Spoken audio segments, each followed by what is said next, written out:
নমস্কার। ক্যালকাটা ডায়ালগস থেকে মনোজ দাসের প্রীতি ও শুভেচ্ছা। বছর দশেক আগে আমার স্কুলের সংস্কৃত শিক্ষক, শাস্ত্রজ্ঞ পণ্ডিত ব্রাহ্মণ, তখন তার বয়স প্রায় 90, তিনি অসুস্থ ও মৃত্যুশয্যায় শুনে তার গ্রামের বাড়িতে দেখা করতে গিয়েছিলাম। অসুস্থ ছিলেন, তবু বেশ কিছু কথা হয়েছিল তার সঙ্গে, যার মধ্যে একটা বিষয় ছিল মুখ্যমন্ত্রী মমতা বন্দ্যোপাধ্যায়ের দেবী মূর্তির চক্ষুদান, বিশেষ করে পিতৃপক্ষে চক্ষুদান, পূজা উদ্বোধন ও ভুলভাল মন্ত্র উচ্চারণের বিষয়গুলো। তার কাছে জানতে চেয়েছিলাম এগুলো শাস্ত্রসম্মত কি না।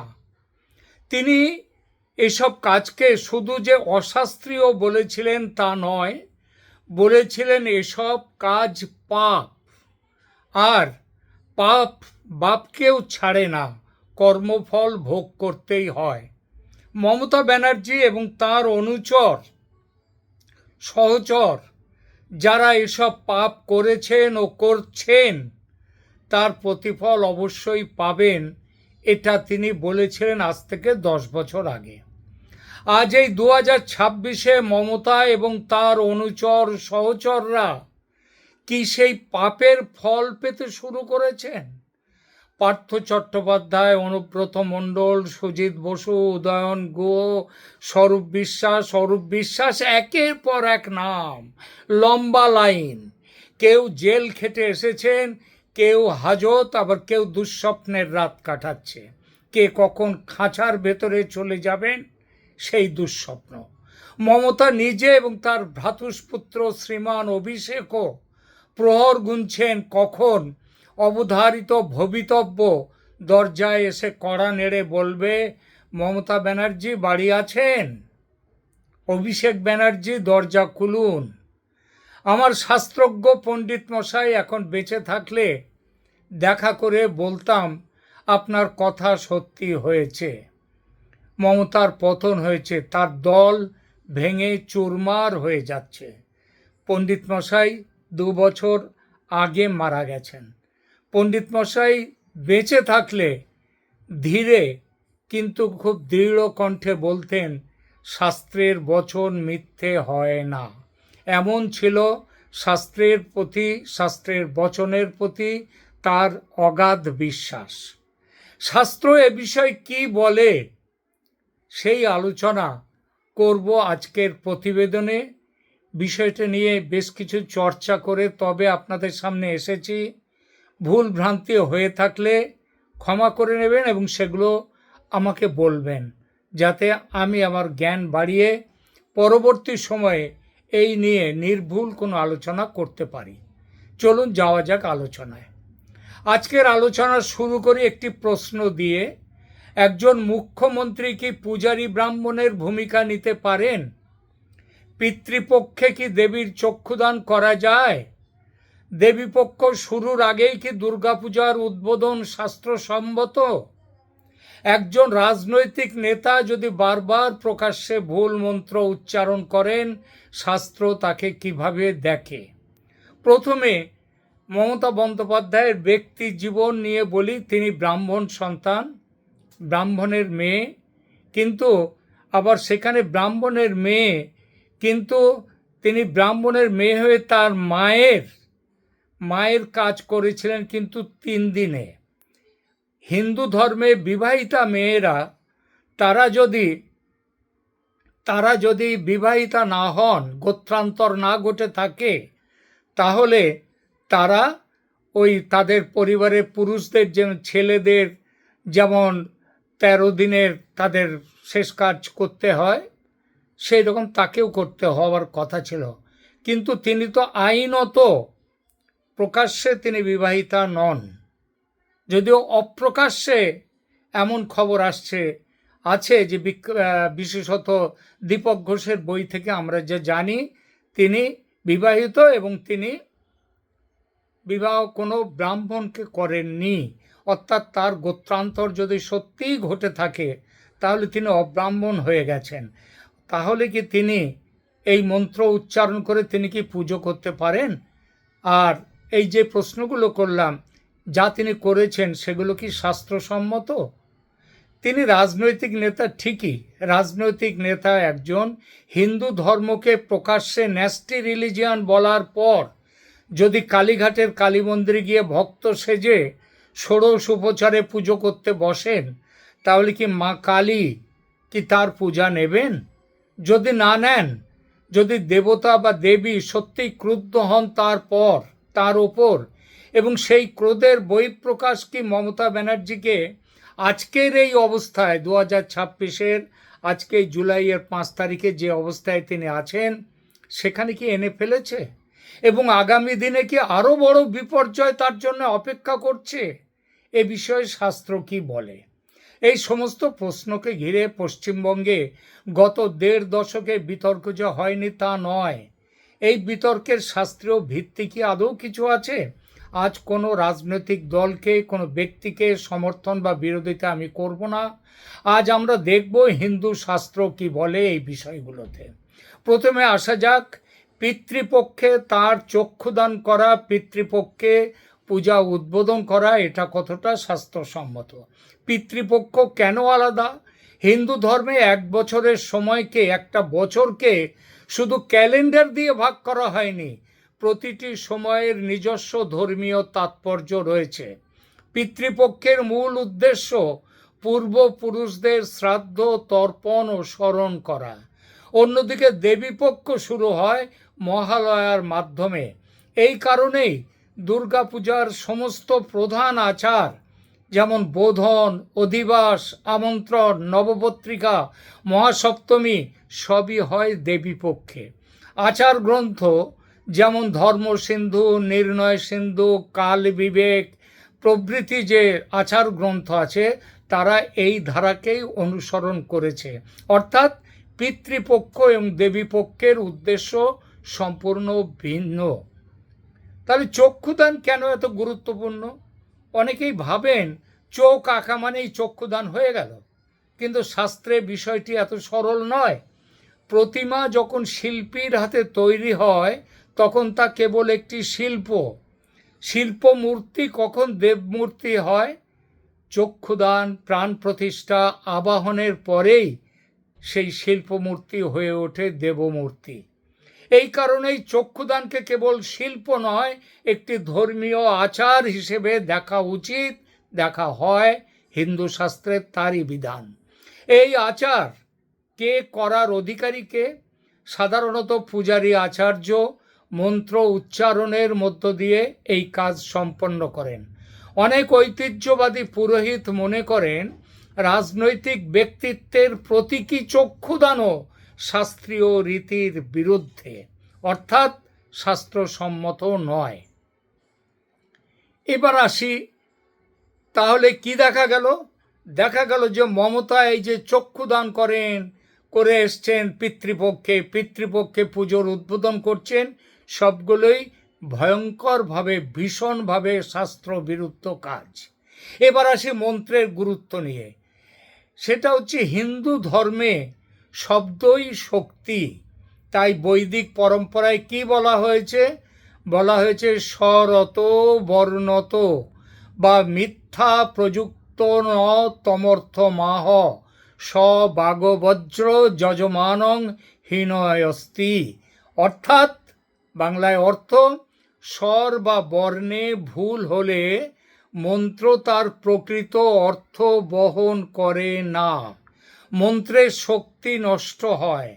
এই কারণেই গুরু ছাড়া বৈদিক মন্ত্র শিক্ষা একটা সময় নিষিদ্ধ ছিল।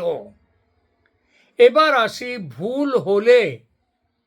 আমরা দেখেছি সরস্বতী মন্ত্র কিভাবে উচ্চারণ করেছেন আমাদের মুখ্যমন্ত্রী মমতা বন্দ্যোপাধ্যায়।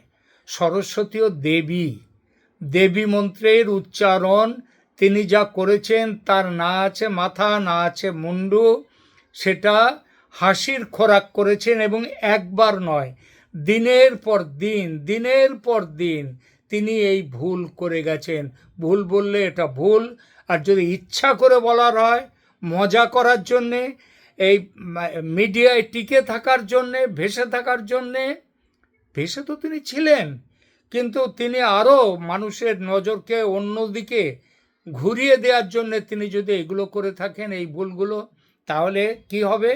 শাস্ত্র কিন্তু ভুল হলে শাস্ত্র সেই ভুলের জন্যে তারও ক্ষমা আছে, শাস্ত্র মানবিক।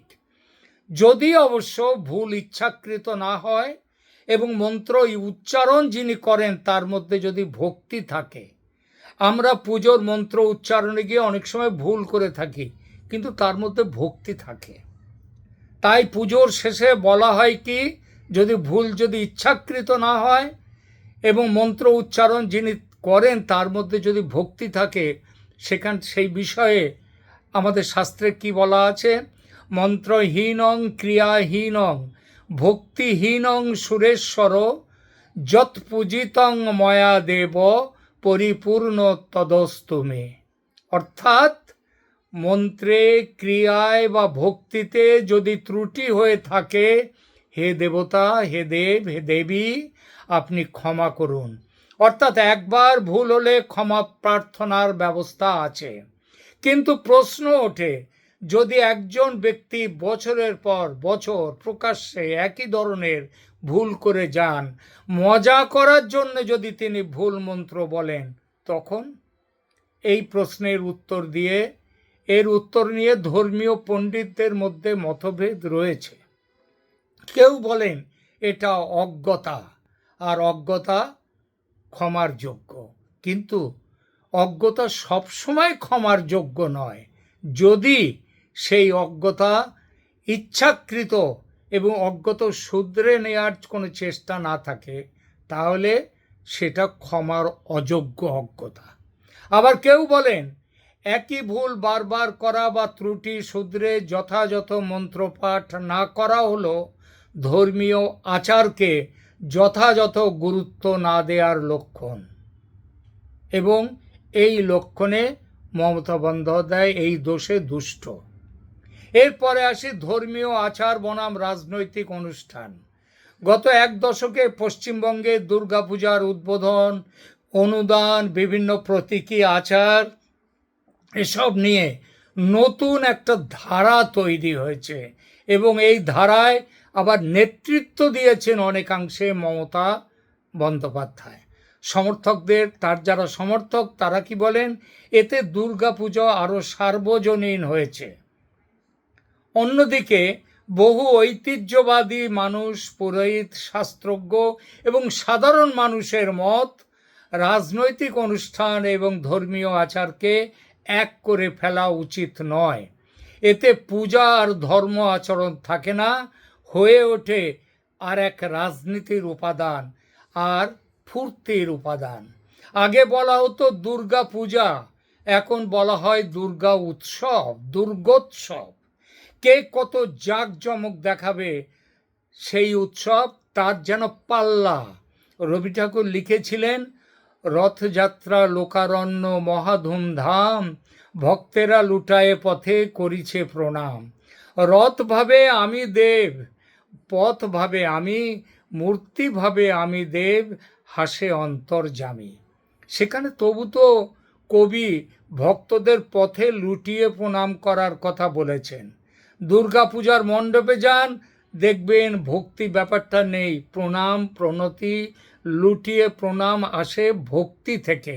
আর আপনি প্যান্ডেলে যান, দেখবেন প্যান্ডেল, লাইটিং, এইসব নিয়ে সবার সব কথা। প্রণাম বড়জোর একটা হাত কপালের কাছাকাছি, তার বেশি নয়, ভক্তিশূন্য একটা হাত কেবল উঠে আসা। আর অন্তর্যামী, তিনি তো পূজা স্থানেই নেই। তিনি যে হাসবেন সে হাসার প্রশ্নই ওঠে না। এই বিতর্ক নতুন নয়।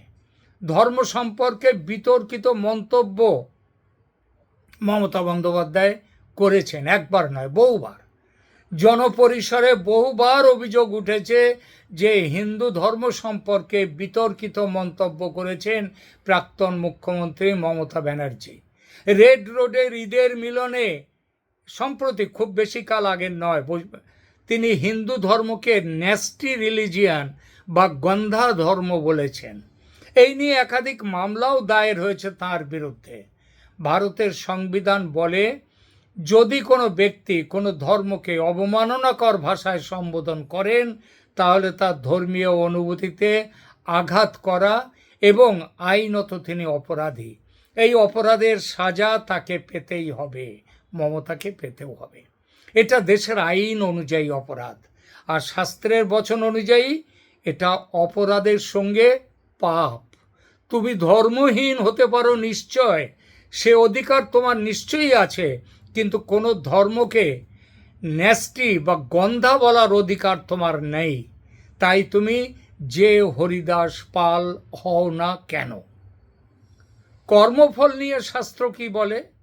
এই প্রশ্নটা উঠল কারণ আমি প্রথমেই বলেছি, আজকে মমতা ব্যানার্জি এবং তার দল যে জায়গায় চলে এসছে, নেমে এসছে, যেভাবে তার পতন হয়েছে, এই পতন কর্মফল কিনা সেই প্রশ্নটা নিয়ে এবার আলোচনা করব।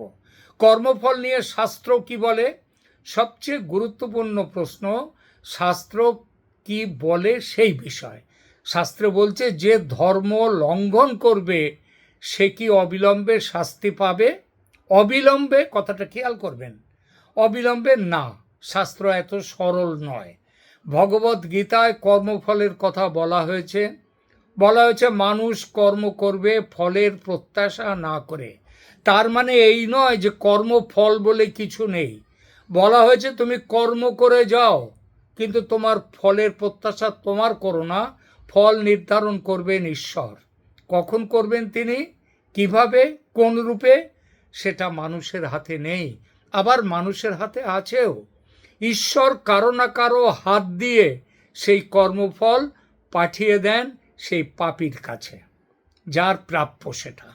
তাই কোনো নির্দিষ্ট ব্যক্তির রাজনৈতিক বিপর্যয় বা আইনি সমস্যাকে নিশ্চিতভাবে ঈশ্বরের দণ্ড বলা শাস্ত্র দিয়ে প্রমাণ হয়তো করা যায় না, কিন্তু এটা নিশ্চিতভাবে বলা যায়, ঈশ্বর দণ্ডদানের নিয়ম চালিয়ে যাচ্ছেন, আর সেটা চালিয়ে যাচ্ছেন তারই সন্তান অমৃতস্য পুত্রা যারা, সেই মানুষের হাত দিয়ে।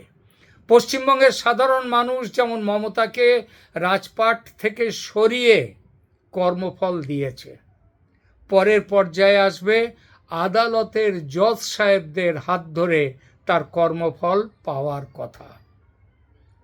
আজকের আলোচনার মূল বক্তব্য একটাই, হিন্দু শাস্ত্র ধর্মীয় আচারের বিষয়ে অত্যন্ত সূক্ষ্ম ও কঠোর বিধান দিয়েছে। পিতৃপক্ষের নিজস্ব মর্যাদা রয়েছে, দেবীপক্ষের নিজস্ব বিধান রয়েছে। চক্ষুদান কেবল শিল্প নয়, ধর্মীয় আচার। তিনি কত ভালো চোখ আঁকতে পারেন এটা দেখাবার অনেক জায়গা আছে, এই প্রতিমার চোখ এঁকে দেখাবার কথা নয়। চক্ষুদান কেবল শিল্প নয়, ধর্মীয় আচার। আর মন্ত্র কেবল শক্তি শব্দ নয়, মন্ত্র কয়েকটা শব্দের সমাহার তা নয়, মন্ত্র হচ্ছে শক্তি, শব্দ ব্রহ্ম।